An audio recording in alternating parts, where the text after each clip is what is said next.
नमस्कार प्यारे विद्यार्थियों, स्वागत है आप सभी लोगों का एमआरएम क्लासेज जयपुर में। बीएसटीसी 2023 वाले विद्यार्थियों के लिए ये जो क्वेश्चनों वाली श्रृंखला है उसमें 50 क्वेश्चन हम लोगों ने पहले पढ़ लिए थे। कितने? 50 क्वेश्चन। आज बाकी के जो 50 क्वेश्चन है वो आज पढ़ेंगे। ऐसे करते करते 10 दिन तक ये जीके की सीरीज चलने वाली है और इस सीरीज के अंदर एक एक क्वेश्चन के साथ में मैं आपको 5-5 क्वेश्चन पढ़ाऊंगा। इस तरीके से हमारे टोटल 2500 क्वेश्चन हो जाएंगे। कितने? 2500। आपको याद भी करवाऊंगा। देखो हमारा पहले क्वेश्चन की तरफ बढ़े। मीराबाई का मंदिर कहाँ स्थित है? कहाँ का? मीराबाई का।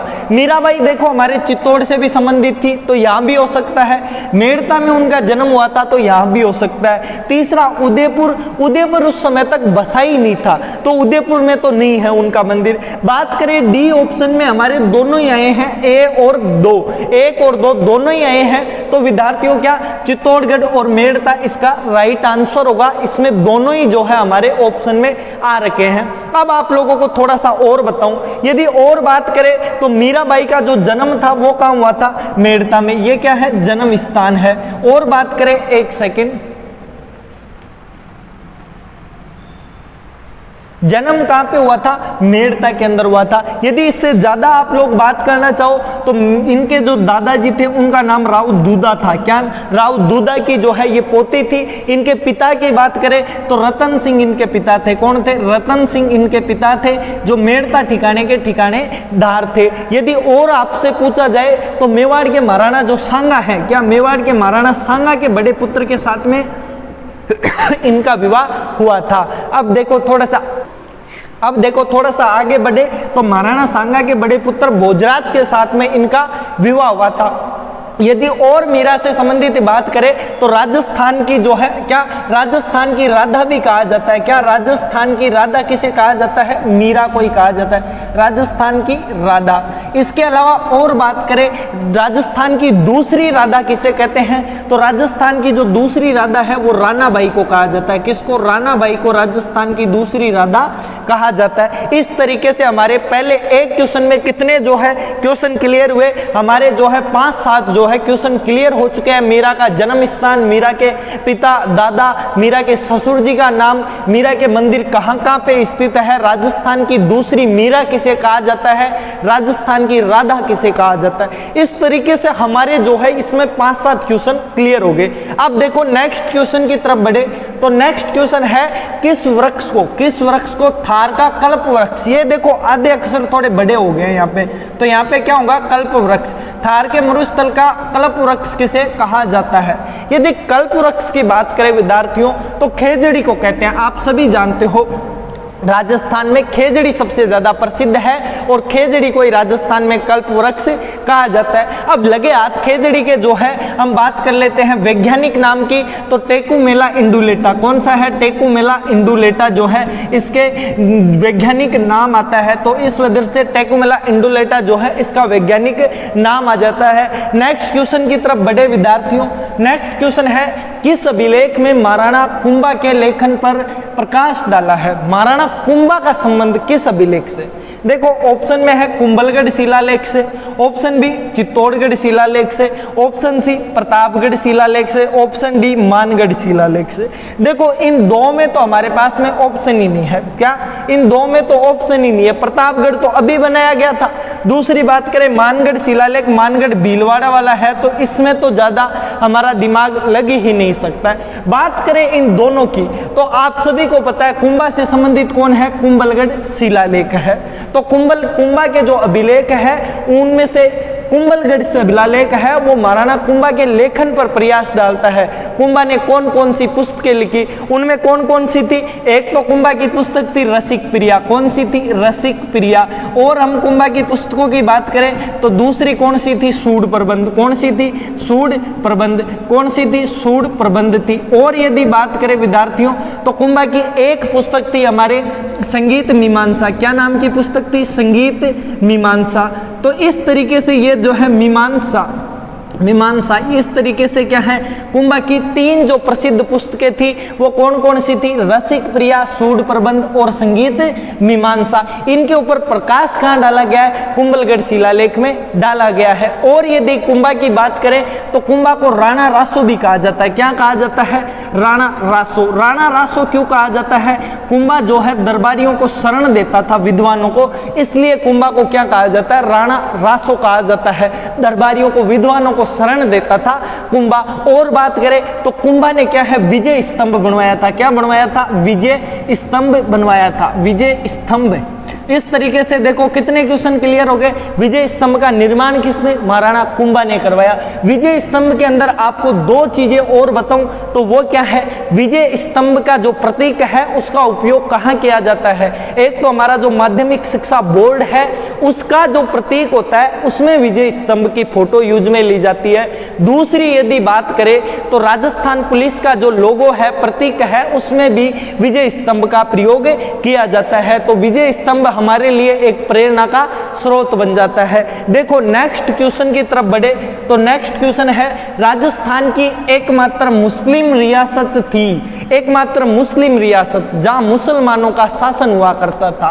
देखो हमारे पास में, और राइट आंसर होगा, मुझे सभी को पता है, टोंक। टोंक जो है हमारा राइट आंसर होगा। अब बात कर लेते हैं लगे हाथों, टोंक की स्थापना किसने करवाई। तो टोंक की जो स्थापना थी, टोंक रियासत, इसकी स्थापना करवाई थी अमीर खां पिंडारी ने। किसने, अमीर खान ने जो है इसकी क्या करवाई थी, स्थापना करवाई थी। तो टोंक रियासत की स्थापना किसके द्वारा करवाई गई थी, अमीर खां द्वारा इसकी स्थापना करवाई गई थी। और यदि बात करें तो ये राजस्थान की एकमात्र मुस्लिम रियासत थी। अब देखो हमारे नेक्स्ट क्वेश्चन की तरफ यदि बढ़े तो देखो हमारे नेक्स्ट क्वेश्चन पर बात करें तो वो आ जाता है, राजस्थान में प्रथम गैर कांग्रेसी सरकार बनी थी, अर्थात राजस्थान की पहली गैर कांग्रेसी सरकार कौन सी थी। यदि इस पर बात करें विद्यार्थियों तो ये बनी थी 1 जून 1977 के अंदर। कब बनी थी, जून 1977 के अंदर ये सरकार बनी थी।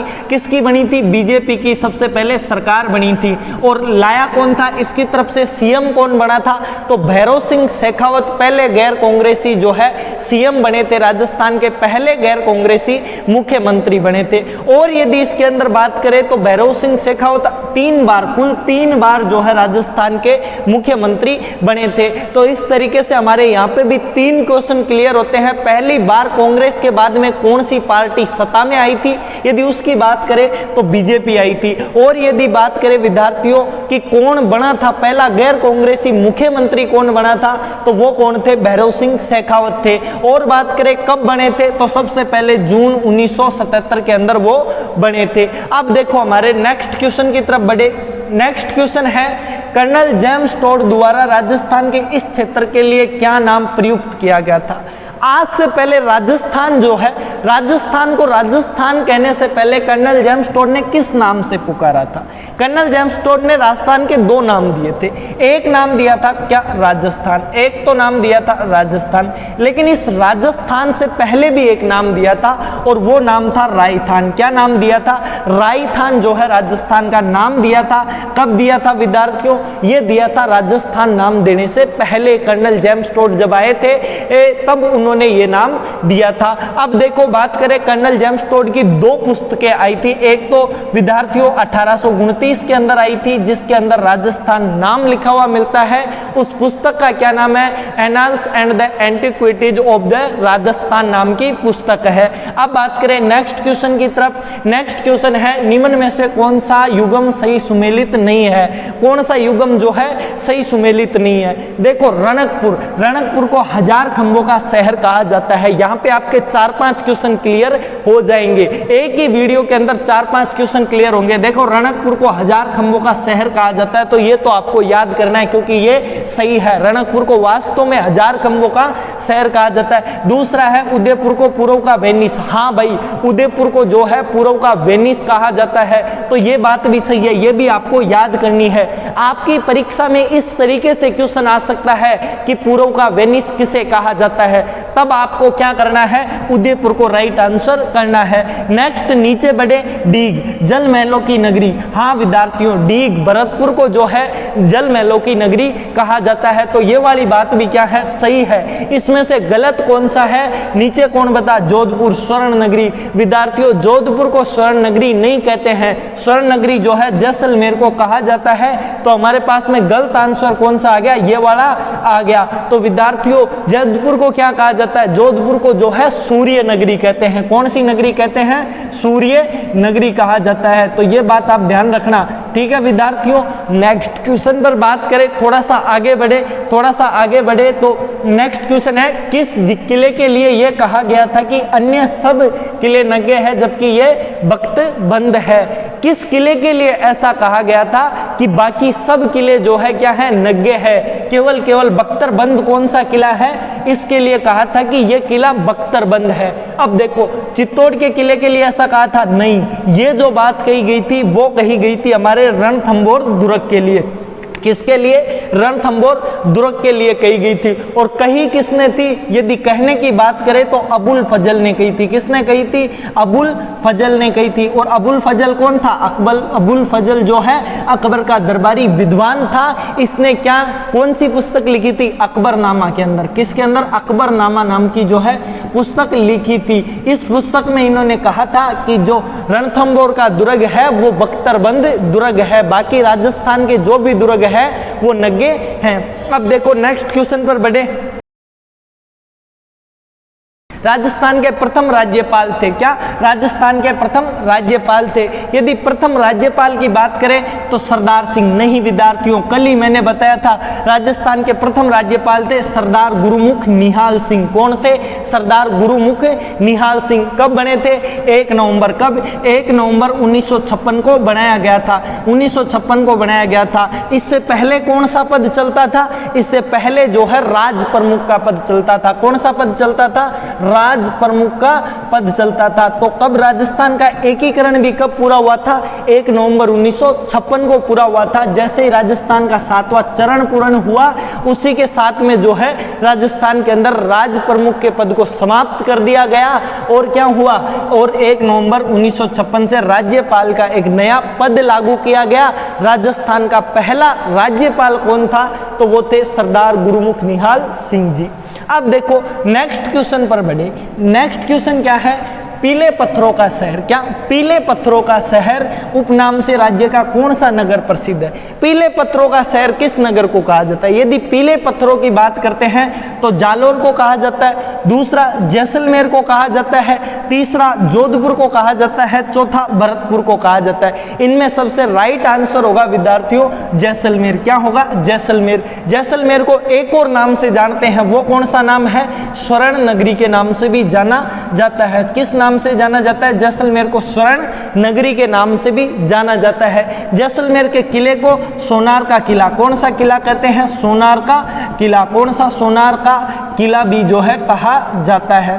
और यदि इसके अंदर मैं आप लोगों को बताऊं तो जैसलमेर के अंदर जो है हवेलियां पाई जाती है, और उन हवेलियों को क्या कहते हैं, पटुओं की हवेली। क्या कहा जाता है, पटुओं की हवेली। पटुओं की हवेलियां कहां पे पाई जाती है, पटुओं की हवेलियां जैसलमेर के अंदर पाई जाती है। तो ये बात भी आपको ध्यान रखनी है। अब देखो इस क्वेश्चन में भी हमारे 3-4 क्वेश्चन क्लियर हो जाते हैं। स्वर्ण नगरी किसे कहते हैं, सोनार का किला कहाँ स्थित है, पटुओं की हवेलियां कहाँ स्थित है, तो वो कहाँ पे है, जैसलमेर के अंदर है। और ऊपर वाला हुआ ही पीले पत्थरों का शहर किसे कहा जाता है, वो कहा जाता है जैसलमेर को। अब हमारे नेक्स्ट क्वेश्चन की तरफ बढ़े।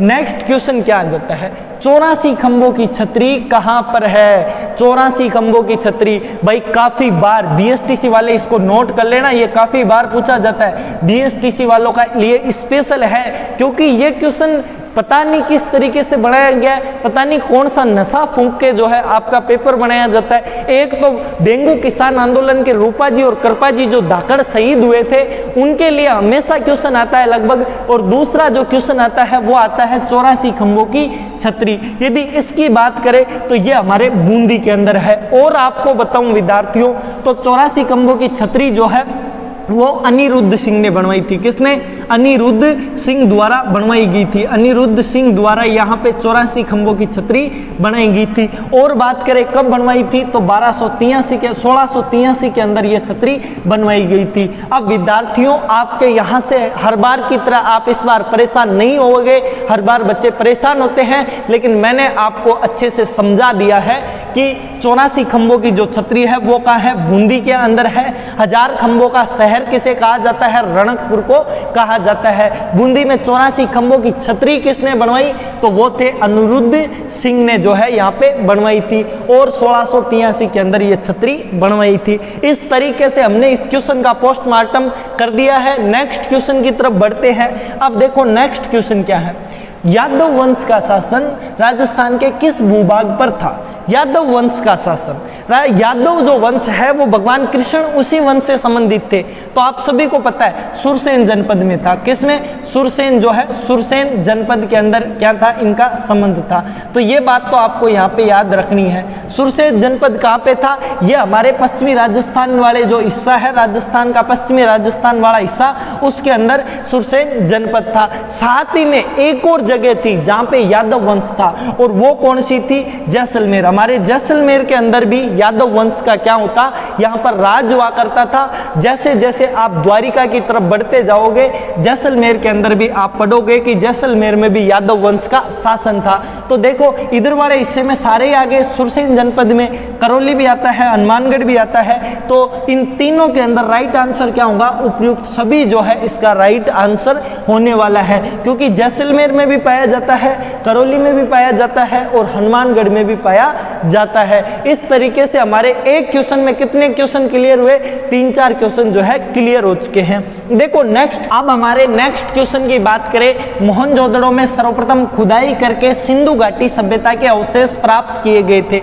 अर्थात विद्यार्थियों, मोहनजोदड़ो की खोज कब हुई थी ये बताना है यहाँ पर। मोहनजोदड़ो की क्या खोज कब हुई थी? खोज की बात करें, देखो 1911 के अंदर नहीं हुई थी। 1911 तो नहीं रहेगा हमारा। 1920 के अंदर भी जो है ये खोज नहीं हुई थी। 1921 में भी खोज नहीं हुई थी, और 1947, ये तो थोड़ा सा यहाँ पे लोचा लग रहा है, चारों में ही नहीं हुई थी। ये थोड़ा प्रिंटिंग में जो है गलती कर दी गई है। मोहनजोदड़ो की जो खुदाई हुई थी वो हुई थी विद्यार्थियों 1922 के अंदर मोहनजोदड़ो की खोज हुई थी। मोहनजोदड़ो की खोज की बात करें किसने की थी? तो राखलदास बनर्जी ने। किसने?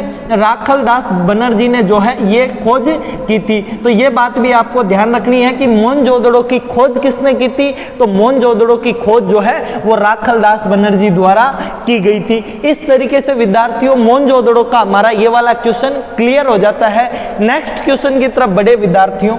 नेक्स्ट क्वेश्चन क्या है? संत जाम्बोजी का जन्म हुआ था। संत जाम्बोजी का जो जन्म था वो कहाँ पे हुआ था? यदि संत जाम्बोजी के जन्म की बात करें तो हमारे नागौर के अंदर जो पीपासर है वहां पे इनका जन्म हुआ था। जाम्बोजी की और बात करें तो इन्होंने जो है 29 नियम दिए थे। कितने? 29 जो है नियम दिए थे, और ये जो 29 नियम थे इन्हें क्या कहते हैं? विश्नोई संप्रदाय, विश्नोई कहते हैं। और इन नियमों को मानने वाला कौन सा संप्रदाय है? वो है विश्नोई संप्रदाय। कौन सा संप्रदाय विद्यार्थियों? विश्नोई संप्रदाय है। अब देखो हमारे नेक्स्ट क्वेश्चन की तरफ बढ़ते हैं। ये संत जाम्बोजी वाला हुआ। जाम्बोजी का जो मंदिर है प्रसिद्ध वो कहाँ पे है? वो मुकाम के अंदर है। ये बात भी आपको याद रखनी है। मुकाम में किस लोक देवता का पवित्र मंदिर है? तो वो है हमारे जाम्बोजी का आ जाता है। जाम्बोजी को मानता कौन सा संप्रदाय सबसे अधिक है? तो वो विश्नोई संप्रदाय जो है जाम्बोजी को सबसे अधिक मानता है। नेक्स्ट क्वेश्चन की तरफ बढ़े। नेक्स्ट क्वेश्चन क्या है? जॉर्ज थॉमस द्वारा सन 1800 में राजस्थान के लिए क्या नाम दिया गया था? नाम कौन सा दिया था? जॉर्ज थॉमसन ने। देखो जॉर्ज थॉमसन ने जो है वो दिया था हमारे राजस्थान का नाम राजपुताना। कौन सा नाम दिया था? राजपुताना नाम दिया था। और राजपुताना नाम दिया कब था? 1805 के अंदर दिया था। राजस्थान का एक और नाम दिया गया रायथान। कौन सा नाम? रायथान। रायथान नाम किसके द्वारा दिया गया था? रायथान जो नाम था विद्यार्थियों वो दिया गया था टोड के द्वारा। किसके द्वारा? कर्नल जेम्स टोड के द्वारा दिया गया था। एक और नाम राजस्थान का, कौन सा नाम? राजस्थान किसके द्वारा दिया गया? राजस्थान का राजस्थान नाम जो है वो दिया गया था कर्नल जेम्स टोड के द्वारा।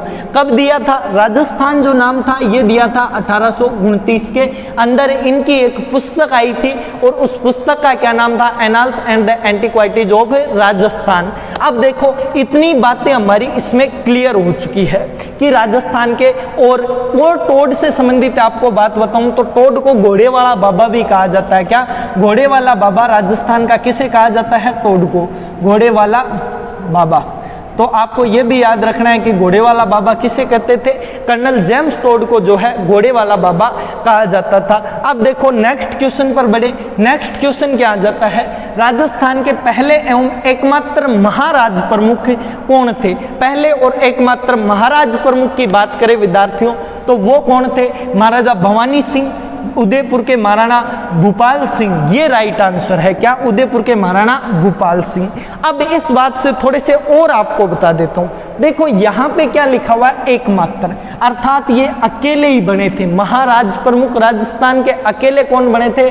भूपाल सिंह बने थे। ये कब बने थे? ये बनाए गए थे 30 मार्च। कब? 30 मार्च 1949 को इनको राजस्थान का एकमात्र महाराज प्रमुख घोषित किया गया था। कौन से चरण में घोषित किया गया था? तो चतुर्थ चरण के अंदर जो है इनको ये राजस्थान का एकमात्र महाराज प्रमुख घोषित किया गया था। यदि आपसे चरण का नाम भी पूछे तो चरण का नाम है वृहत राजस्थान। कौन सा? वृहत राजस्थान। अब मुझे उम्मीद है आपके सारे क्वेश्चन क्लियर हो चुके होंगे। वृहत राजस्थान के अंदर जो है महाराज प्रमुख बनाया गया था मेवाड़ के महाराणा भूपाल सिंह को, और राज प्रमुख किसे बनाया गया था? जयपुर के महाराणा मान सिंह सेकंड को। किसको बनाया गया था?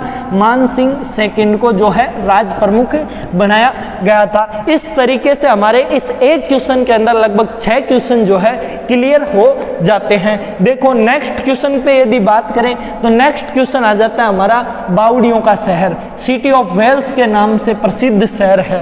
बावड़ियों का शहर किसे कहा जाता है? यदि बावड़ियों के शहर की बात करें तो बूंदी को बावड़ियों का शहर कहा जाता है विद्यार्थियों। ये हमारे और विद्यार्थियों एक क्वेश्चन और आता है नीला शहर किसे? राजस्थान का नीला शहर किसे कहा जाता है? यदि राजस्थान के नीले शहर की बात करें विद्यार्थियों तो वो आ जाता है हमारा उदयपुर। किसे कहा जाता है? उदयपुर को राजस्थान का नीला शहर कहा जाता है। और राजस्थान का कश्मीर, क्या? राजस्थान के कश्मीर की यदि बात करें विद्यार्थियों तो राजस्थान का कश्मीर भी किसे कहा जाता है? उदयपुर को कहा जाता है। जयपुर को किस नाम से जाना जाता है? जयपुर को जो है गुलाबी नगरी के नाम से जाना जाता है। किस नाम से? गुलाबी नगरी के नाम से जाना जाता है, गुलाबी नगरी। तो हमारे यहाँ पे बात क्या थी? हमारा जो बावड़ियों का शहर है वो किसे कहा जाता है? तो वो आ जाता है बूंदी जिला। बूंदी जिले को बावड़ियों का शहर कहा जाता है।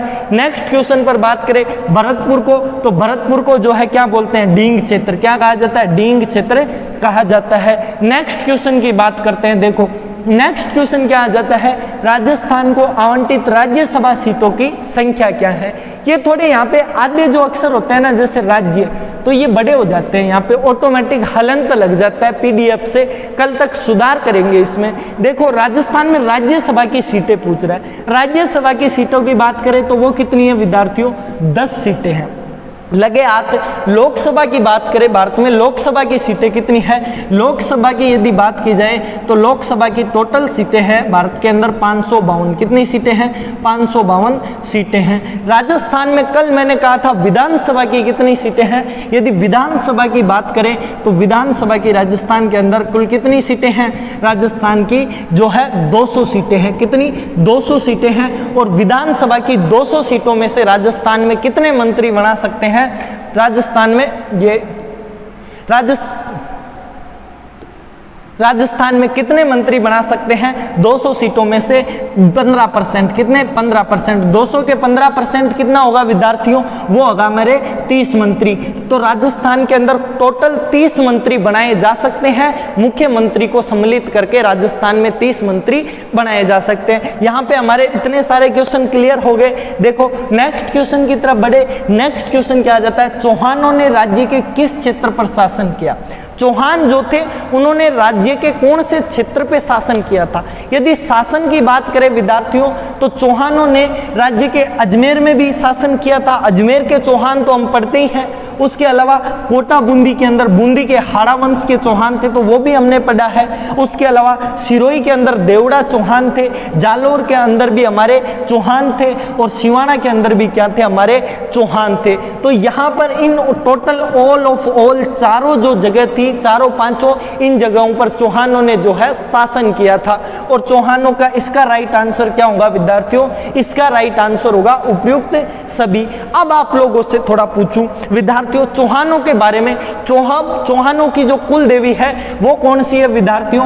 वो है शाकंभरी आशापुरा माता। कौन सी है? आशापुरा माता। आशापुरा माता। तो आशापुरा जो माता है विद्यार्थियों वो चौहानों की कुल देवी मानी जाती है। अब नेक्स्ट क्वेश्चन पर बात करें विद्यार्थियों, नेक्स्ट क्वेश्चन क्या आ जाता है? निम्न में से सही सुमेलित नहीं है। फिर से इंपॉर्टेंट क्वेश्चन आ गया, यहां से भी आपको क्वेश्चन पूछते हैं। इंपॉर्टेंट लगा रहा हूं, यहां से आपको क्वेश्चन पूछा जा सकता है। देखो बांसवाड़ा को 100 द्वीपों का शहर कहा जाता है, ये बात सत्य है। बांसवाड़ा को 100 द्वीपों का शहर कहा जाता है। नीचे अजमेर को राजस्थान का हृदय कहते हैं, ये बात भी हमारी एकदम सही है। और बात करें गंगानगर राजस्थान का अन्नागृह, तो ये बात भी क्या हमारी सही है कि राजस्थान का अन्नागृह किसे कहा जाता है? वो कहते हैं हम गंगानगर को। और आगे बात करें चित्तौड़ को राजस्थान का जिब्राल्टर, ये गलत है भाई। राजस्थान का जो जिब्राल्टर है वो अजमेर के तारागढ़ का जो दुर्ग है उसे कहा जाता है। राजस्थान का जिब्राल्टर अजमेर के तारागढ़ दुर्ग को कहा जाता है। अब देखो इसमें हमारे इतने सारे क्वेश्चन क्लियर हो चुके हैं। अब हमारे नेक्स्ट क्वेश्चन की तरफ बढ़ते हैं। नेक्स्ट क्वेश्चन क्या है? राज्य की प्रथम महिला मंत्री, राजस्थान राज्य की पहली महिला मंत्री कौन थी? यदि महिला मंत्री की बात करें विद्यार्थियों तो कौन थी? हमारे श्रीमती कमला बेनीवाल राज्य की पहली महिला मंत्री बनी थी। यदि मुख्यमंत्री पूछे आप लोगों की राज्य की पहली महिला मुख्यमंत्री कौन थी तो वो थी हमारी वसुंधरा राजे। कौन थी महिला मुख्यमंत्री? वसुंधरा राजे सिंधिया। तो वसुंधरा राजे जो है क्या थी? यहाँ की राज्य की पहली महिला मुख्यमंत्री थी। अब देखो और यहाँ पर बात करें तो राजस्थान का सर्वाधिक समय तक रहने वाला मुख्यमंत्री कौन था? तो वो थे हमारे मोहनलाल सुखाड़िया जी। अब देखो नेक्स्ट क्वेश्चन पर बढ़े। राजस्थान के सर्वाधिक अवधि तक कार्य करने वाले मुख्यमंत्री थे, बहुत ही इंपॉर्टेंट क्वेश्चन आ गया। अभी मैंने बताया वो कौन थे? श्रीमान मोहनलाल सुखाड़िया जी जो है राजस्थान में सर्वाधिक समय तक रहने वाले मुख्यमंत्री थे। कितने वर्ष मुख्यमंत्री थे? 17 वर्ष तक जो है राजस्थान के मुख्यमंत्री रहे थे। माननीय श्री अशोक गहलोत साहब कितने वर्ष रह चुके हैं? इस बार 15 वर्ष हो जाएंगे उनको। यदि वो मुख्यमंत्री बन जाते हैं तो उनका रिकॉर्ड टूट सकता है विद्यार्थियों। तो क्या हुआ? श्रीमान मोहनलाल सुखाड़िया जी जो है अभी तक राजस्थान के सबसे लंबे टाइम पीरियड तक मुख्यमंत्री बनने वाले मुख्यमंत्री हैं। अब देखो आगे बात करें, ये भी 3 बार बने हुए हैं। भैरव सिंह शेखावत भी कितनी बार बने हैं? 3 बार मुख्यमंत्री बने हैं विद्यार्थियों। नेक्स्ट क्वेश्चन पर बढ़े। नेक्स्ट क्वेश्चन की बात करें, बोहरा समाज का उर्स कहां बढ़ता है? बोहरा समाज का जो उर्स होता है वो कहां बढ़ता है? तो वो गलियाकोट के अंदर बढ़ता है। कहां पे? गलियाकोट के अंदर बढ़ता है। और यदि बात करें तो ये मुहर्रम के समय पर बढ़ता है, जो अभी जो हमारा समय चल रहा है उस समय पर। नेक्स्ट क्वेश्चन पर बढ़ते हैं। देखो नेक्स्ट क्वेश्चन पर बात करें, संगीत सम्राट माउंट एवरेस्ट ऑफ म्यूजिक के उपनाम से जाना जाता है। संगीत का सम्राट या फिर माउंट एवरेस्ट ऑफ म्यूजिक के नाम से किसे जाना जाता है? यदि यहां पर हम बात करें तो अल्लाह दिया खां को, किसको? अल्लाह दिया खां को संगीत का सम्राट कहा जाता है और माउंट एवरेस्ट ऑफ म्यूजिक के नाम से भी जाना जाता है। तो ये वाला भी हमारा क्लियर हो चुका है विद्यार्थियों। यदि वीडियो आप लोगों को पसंद आ रहा है तो वीडियो को लाइक जरूर करना और चैनल को सब्सक्राइब करना मत भूलना। देखो नेक्स्ट क्वेश्चन पर बढ़े। नेक्स्ट क्वेश्चन है, कोटा खुला विद्यालय का वर्तमान नाम क्या है? ये तो आप सभी को पता है क्या है? वर्धमान महावीर ओपन यूनिवर्सिटी के नाम से जाना जाता है। वर्धमान महावीर खुला मामला विद्यालय, जिसे हिंदी में बोलते हैं। इसका वास्तविक नाम क्या होगा? Mahavir open, Vardhman Mahavir open university. यहाँ से कई बच्चे डिग्रियां लेके आते हैं, आपको नहीं लेनी पड़े इसलिए आप यहाँ पे तैयारी कर रहे हो। देखो नेक्स्ट क्वेश्चन पर बड़े विद्यार्थियों, नेक्स्ट क्वेश्चन क्या है? बीकानेर में जूनागढ़ के पास स्थित चौतीना कुआं, ये बहुत इंपॉर्टेंट है। चौतीना कुआं को किस नाम से जाना जाता है? चौतीना जो कुआं है उसको जाना जाता है अनूप सागर के नाम से। किस नाम से? अनूप सागर के नाम से। अब आपको यहाँ पे थोड़ा सा और कुछ मैं क्लियर कर देता हूँ। देखो अनूप सागर को तो जाना ही जाता है, और यदि बात करें तो जूनागढ़ का जो दुर्ग है वो बनाया गया था राय सिंह द्वारा। किसके द्वारा? बीकानेर के महाराजा राय सिंह द्वारा बनवाया गया था। राजस्थान के बेहतरीन राजा थे जिन्होंने अकबर के लिए हिंदुस्तान को उत्तर से दक्षिण तक खदेड़ के रख दिया था, ऐसे राजा थे। इन्होंने जो है विद्यार्थियों अकबर को बहुत ही ज्यादा सपोर्ट किया था। ये जो दुर्ग बनाया था वो बनवाया था 1589 से लेके 1593 के बीच के अंदर ये दुर्ग बनाया गया था। और बात करें विद्यार्थियों, ये जो जूनागढ़ दुर्ग है वो गुजरात वाले जूनागढ़ दुर्ग के कमरों की साइज के आधार पर इसका नाम रखा गया था, वैसा ही जो हमारा दुर्ग है। अब देखो नेक्स्ट क्वेश्चन पर बात करें। नेक्स्ट क्वेश्चन है जल दुर्ग गागरोन स्थित है। जल दुर्ग गागरोन, गागरोन का किला कहाँ पे स्थित है?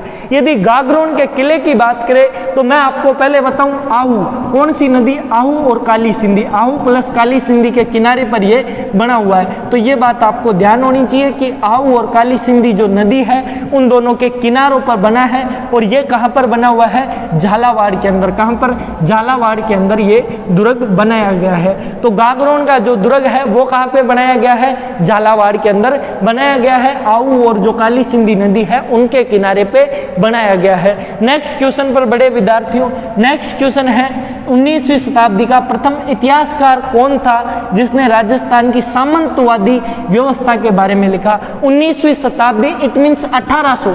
19वीं शताब्दी का मतलब है 1800 के टाइम पीरियड पर ऐसा कौन सा इतिहासकार था जिसने सबसे पहले सामंतवादी व्यवस्था को उजागर किया? यदि सामंतवादी की बात करें तो वो कौन थे? कर्नल जेम्स टोड थे। कौन थे? कर्नल जेम्स टोड जो है सामंतवादी व्यवस्था के बारे में सबसे पहले बताते हैं। और कर्नल जेम्स टोड कब बताते हैं? 1829 ईस्वी के अंदर बताते हैं।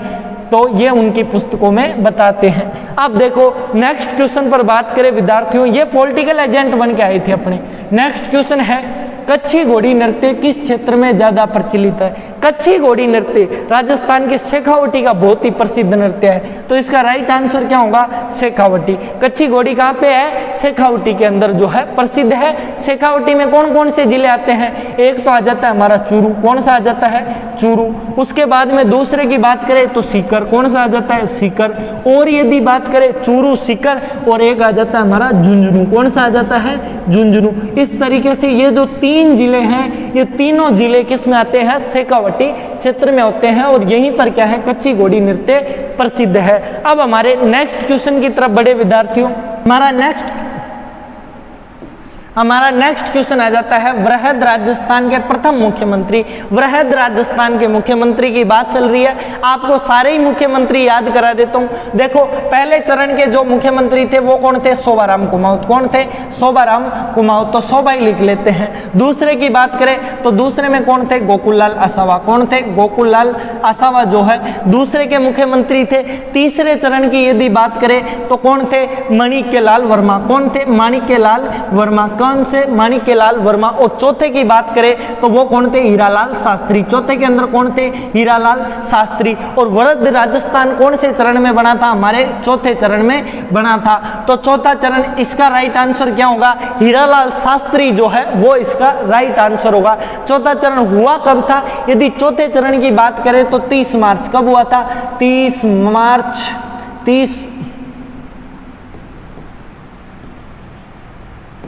कब हुआ था? 30 मार्च 1849 के अंदर जो हमारा तीसरा चरण हुआ था और 1849 का ही जो है ये क्या है पहला 49 के ईस्वी का जो है पहला चरण था, ये राजस्थान का चौथा चरण था। यहाँ पर पहले तीसरा बोला गया हो तो गलती हो गई, ये कौन सा है चौथा चरण है राजस्थान का, जिसे हम वृहद राजस्थान के नाम से जानते हैं। देखो नेक्स्ट क्वेश्चन पर बढ़े। नेक्स्ट क्वेश्चन है राजस्थान में पुलिस विश्वविद्यालय किस जिले में है। यदि पुलिस विश्वविद्यालय की बात करते हैं तो वो हमारे जोधपुर में है। कहां पे है? जोधपुर के अंदर हमारा पहला पुलिस विश्वविद्यालय खोला गया है। नेक्स्ट क्वेश्चन की अभी देखो, इसमें मैंने बताया पुलिस का जो प्रतीक होता है उसमें विजय स्तंभ का चिन्ह बनाया गया है। किसका? विजय स्तंभ का जो है चिन्ह बनाया गया है। तो ये बात भी आपको याद रखनी है। किसमें? एक तो पुलिस वालों में बनाया गया है और एक राजस्थान माध्यमिक शिक्षा बोर्ड अजमेर जो है उसके अंदर भी क्या बनाया गया है, हमारा पुलिस के जो उनका प्रतीक है उसमें विजय स्तंभ का चिन्ह बनाया गया है। नेक्स्ट क्वेश्चन है राजस्थान में कौन सा जिला अधिकतम मात्रा में इसबगोल पैदा करता है। इसबगोल की खेती कहाँ होती है? इसका राइट आंसर होगा जालोर। ये एक एक क्वेश्चन के जो है हमारे। यदि सीकर की बात करें तो सीकर में क्या होता है ज्यादा? सीकर के अंदर जो है प्याज ज्यादा होते हैं। क्या होते हैं? प्याज जो है ज्यादा होते हैं। और बात करें बाजरा कहाँ पे होता है? बाजरे की यदि बात करें विद्यार्थियों तो बाजरा होता है अलवर के अंदर। कहाँ पर हो जाता है? अलवर के अंदर बाजरा हो जाता है। यदि गेहूं की बात करें तो गेहूं जो है सबसे ज्यादा कहां पर होता है? गेहूं जो है गंगानगर के अंदर होता है। कहां पर? गंगानगर के अंदर सबसे ज्यादा गेहूं हो जाता है। गंगानगर में एक और चीज होती है और वो क्या है? जो हमारा गन्ना जो है होता है। नेक्स्ट क्वेश्चन पर बढ़े। नेक्स्ट क्वेश्चन है पशु पक्षियों के महत्व देने वाली स्कूल ऑफ आर्ट का नाम है। पशु पक्षियों को महत्व कौन सी चित्रकला देती थी? यदि उसकी बात करें तो जैसलमेर शैली में नहीं दिया जाता था, जयपुर शैली में भी नहीं दिया जाता था, बूंदी शैली के अंदर कौन सी शैली में? बूंदी शैली के अंदर जो है पशु पक्षियों को ज्यादा महत्व दिया गया है। महाराजा उमेद सिंह के टाइम पीरियड कर किनके? उमेद सिंह का जो टाइम पीरियड था उसके अंदर इस काल को इस श्रेणी का स्वर्ण काल कहा जाता है। ये वाली जो शैली थी इसका स्वर्ण काल किसे कहा जाता है? उमेद सिंह का जो टाइम पीरियड था उसे इस शैली का स्वर्ण काल कहा जाता है। नेक्स्ट क्वेश्चन पर बढ़े। नेक्स्ट क्वेश्चन है 2011 की जनगणना के अनुसार राजस्थान की जनसंख्या मैंने आपको याद करवाई है यदि आप लोगों ने पहले वाले पढ़े हैं। देखो मेरे मोबाइल नंबर ही है, कितने हैं? 685484 कितने? 437। तो कैसे याद करना है? 68548437 ये मेरे जो मोबाइल नंबर है उसके आधार पर ये बनाई गई है। ये जो जनसंख्या थी मैंने पहले बात कर ली थी, जो बात की उसमें मैंने राजस्थान वालों को कह दिया था कि मेरे मोबाइल नंबर रखने हैं, मेरे जो स्टूडेंट है वो अच्छे से याद कर सके। अब देखो इसका राइट आंसर क्या होगा? 6.85 करोड़ जो है राजस्थान की जनसंख्या थी। लगे हाथ घनत्व की बात कर लेते हैं। क्या घनत्व की यदि बात करें तो राजस्थान का घनत्व है 200 व्यक्ति। कितने? 200 व्यक्ति प्रति वर्ग किलोमीटर। यदि बात करें 2001 में कितना था तो 2001 में था 165 व्यक्ति प्रति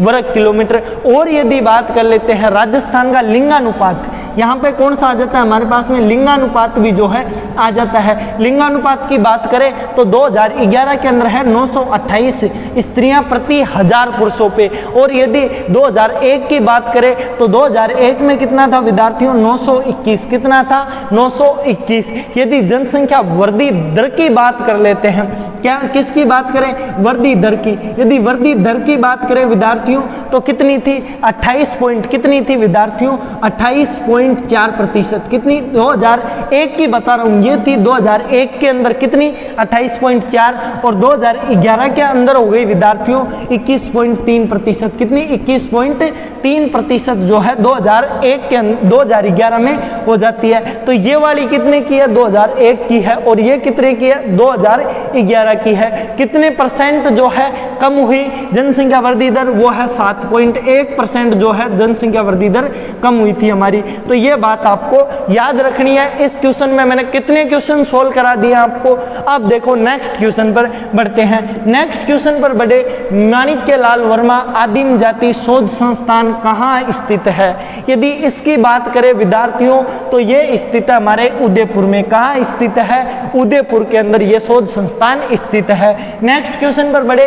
राजस्थान में पंचायत समिति का प्रधान अपना इस्तीफा किसे देता है? कल भी आया था शायद ये क्वेश्चन। यदि पंचायत समिति के प्रधान की बात करें तो वो इस्तीफा देता है अपना जिला प्रमुख को। किसका देता है? जिला प्रमुख को अपना इस्तीफा देता है। नेक्स्ट क्वेश्चन पर बढ़े। नेक्स्ट क्वेश्चन क्या है? आदिवासी सभ्यता में लोकाई का, लोकाई क्या होता है? लोकाई जो होता है विद्यार्थियों वो होता है मृत्यु भोज। क्या होता है? मृत्यु भोज को आदिवासियों की जो भाषा है उसमें क्या कहा जाता है? लोकाई कहा जाता है। कोई लुगाई मत कर देना यहाँ पे, लोकाई के लुगाई को लोकाई लोकाई बोलते होंगे, ये गलत होगा। लुगाई नहीं है। किसको बोला जाता है? मृत्यु भोज को जो है क्या कहा जाता है? आदिवासी क्षेत्रों के अंदर लोकाई कहा जाता है। अब देखो हमारे नेक्स्ट क्वेश्चन पर बढ़े। नेक्स्ट क्वेश्चन क्या है? बैंक ऑफ राजस्थान का विलय किस बैंक में किया गया? ये जो विलय किया गया था विद्यार्थियों, ये किया गया था 2010 के अंदर। कब किया गया था? 2010 के अंदर ये विलय किया गया था। 2010 में कौन से बैंक में किया था? पीएनबी तो वैसे ही घोटाले के अंदर चलता रहता है। बात करें आईसीआईसीआई बैंक के अंदर जो है इसका एकीकरण किया गया था और कहा भी ये था कि 24/7 जो है ये खुला रहेगा। लेकिन हम देखते हैं ग्रामीण क्षेत्रों में आईसीआईसीआई बैंक की जो है ब्रांच ही नहीं मिलती है, 24/7 बंद ही रहता है हमारा। तो विद्यार्थियों ये बात किया तो इसलिए था कि हमेशा जो है सुविधा मिले, लेकिन हमारी तरफ तो क्या है? बंद ही रहते हैं ऐसे बैंक। नेक्स्ट क्वेश्चन पर बढ़े। नेक्स्ट क्वेश्चन क्या है? धरती दोहरारी गीत के रचयिता कौन है? विद्यार्थियों बहुत ही शानदार क्वेश्चन है, आप सभी को पता है कन्हैयालाल सेठिया। क्या है? कन्हैयालाल सेठिया। लेकिन यहाँ पे आपको दो और नए गीत बताता हूँ। देखो माणिक्य लाल वर्मा भी हमारे गीत गाया करते थे और इनका एक फेमस गीत था। कौन सा गीत था? अर्जी। कौन सा गीत था? अर्जी। और ये जो अर्जी गीत गाया गया था ये कब गाया गया था? ये गाया था बेंगू किसान आंदोलन के समय। कौन से आंदोलन के समय? बेंगू वाला जो किसान आंदोलन था उस समय ये गीत गाया गया था। तो ये बात आपको ध्यान रखनी है कि माणिक्यलाल वर्मा ने कौन सा गीत गाया था? अर्जी गीत गाया था। कौन से आंदोलन में गाया था? तो बेंगू किसान आंदोलन में ये गीत गाया था। लगे हाथ एक और बात कर ली। एक और बात करें तो इन्होंने एक और गीत गाया था। वो कौन सा गीत था? वो था पंछीड़ा गीत। कौन सा गीत गाया था? पंछीड़ा गीत गाया था। और ये जो पंछीड़ा गीत था विद्यार्थियों ये कब गाया गया था? पंछीड़ा की बात करें, अच्छा ये यहाँ पे थोड़ा सा ऐसे हो गया, अभी देखो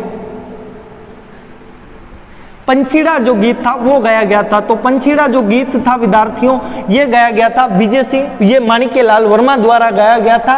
और कौन सा आंदोलन था? बिजोलिया आंदोलन के समय। कौन से आंदोलन के समय? बिजोलिया जो आंदोलन था उस समय ये गीत गाया गया था। बिजोलिया आंदोलन का नेतृत्व कौन कर रहे थे? वो नेतृत्व कर रहे थे हमारे विजय सिंह पथिक जी कर रहे थे। दूसरे चरण का इन्होंने नेतृत्व किया था। पहले चरण का किसने किया था? साधु सीताराम दास ने नेतृत्व किया था। तो बात याद करने हैं, अर्जी जो गीत गाया था वो किन्होंने गाया? माणिक्यलाल वर्मा ने। कौन से आंदोलन में गाया? तो वो गाया था बेंगू किसान आंदोलन में। और लगे हाथ यहाँ पे और बात करें तो पंछीड़ा जो गीत है वो किसके द्वारा गाया गया था? ये गाया था माणिक्यलाल वर्मा ने। और कौन से आंदोलन में? बिजोलिया किसान आंदोलन में ये गीत गाया था। अब देखो नेक्स्ट क्वेश्चन पर बढ़ते हैं। नेक्स्ट क्वेश्चन की यदि बात करें घूमर नृत्य किस त्योहार पर प्रसिद्ध है? ये यार एक तो ये दिखते ही गलत है तो पढ़ने का मजा ही नहीं आता। अब देखो घूमर नृत्य किस त्योहार पर किया जाता है? यदि घूमर नृत्य की बात करें विद्यार्थियों तो वो गाया जाता है गणगौर पर। कौन से? गणगौर पर किया जाता है। और आपसे कभी पूछ लिया जाए कि गणगौर के त्योहार पर कौन से गीत गाए जाते हैं? यदि गीतों की बात करें विद्यार्थियों तो वो गाए जाते हैं गिंदोली के गीत। कौन से गीत? गिंदोली वाले जो गीत हैं वो गाए जाते हैं। कौन से गीत गाए जाते हैं? गिंदोली के गीत गाए जाते हैं। तो ये बात भी आपको याद करनी है कि घूमर नृत्य कौन से त्योहार पर किया जाता है? ये किया जाता है गणगौर हमारा जो त्योहार है उस पे। घूमर नृत्य देखो ये थोड़ा सा भी डिस्टर्ब हो गया था। घूमर नृत्य जो है गणगौर त्योहार पे गाया जाता है। अब देखो हमारे नेक्स्ट क्वेश्चन की तरफ हम बढ़ते हैं। नेक्स्ट क्वेश्चन क्या आ जाता है हमारा? नेक्स्ट क्वेश्चन की यदि बात करें तो नेक्स्ट क्वेश्चन है पीऊणा प्रजाति है। पीऊणा किसकी प्रजाति है? यदि पीऊणा की बात करें विद्यार्थियों, पीऊणा जो है एक सांप की नस्ल है। किसकी नस्ल है?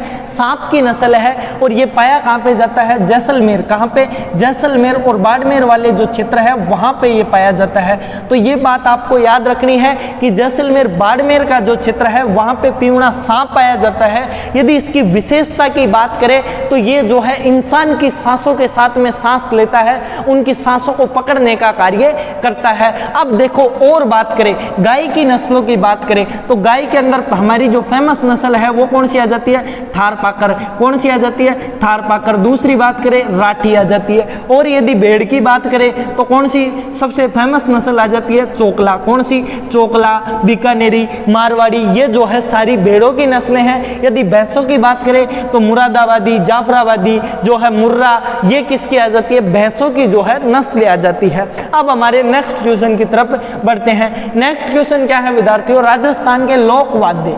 लोकवाद्य कौन कौन से हैं? मोरचंग। हाँ विद्यार्थियों, ये क्या है? दो डंडों टाइप का होता है और बाएं अंगूठे के अंदर बाएं हाथ से बजाया जाता है, फूंक मार के बजाया जाने वाला यंत्र है। नगाड़ा। नगाड़ा भी लोकवाद्य है, लोगों के अंदर जो है बजाया जाता है। नौबत। नौबत भी जो है विद्यार्थियों एक लोकवाद्य है। तो इस तरीके से ये जो तीनों के तीनों ही क्या है? हमारे लोकवाद्य आ जाते हैं। तो राइट आंसर क्या होगा? उपयुक्त सभी। अब देखो हमारे नेक्स्ट क्वेश्चन की तरफ हम बढ़ते हैं।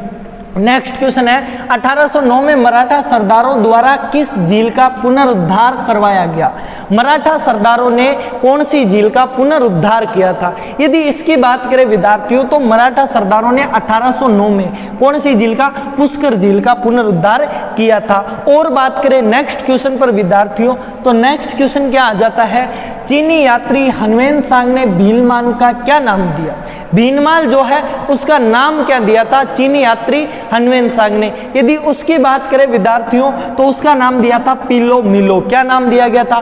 पीलो मिलो। पता नहीं कौन सा नशा करके ये नाम दिया गया था, इसका नाम दिया गया था पीलो मिलो। और ये जो है प्रतिहार शासकों के समय पर कहां पे आया था? भीलमाल के अंदर आके गया था। ये बात आपको याद रखनी है। नेक्स्ट क्वेश्चन पर बढ़े। नेक्स्ट क्वेश्चन आ जाता है विद्यार्थियों, ये हमारे सारे जो है क्वेश्चन हो चुके हैं। ये क्या है? हमारे सारे क्वेश्चन हो चुके हैं। इस वीडियो के जो क्वेश्चन थे विद्यार्थियों, उम्मीद है आप लोगों को पसंद आए होंगे विद्यार्थियों।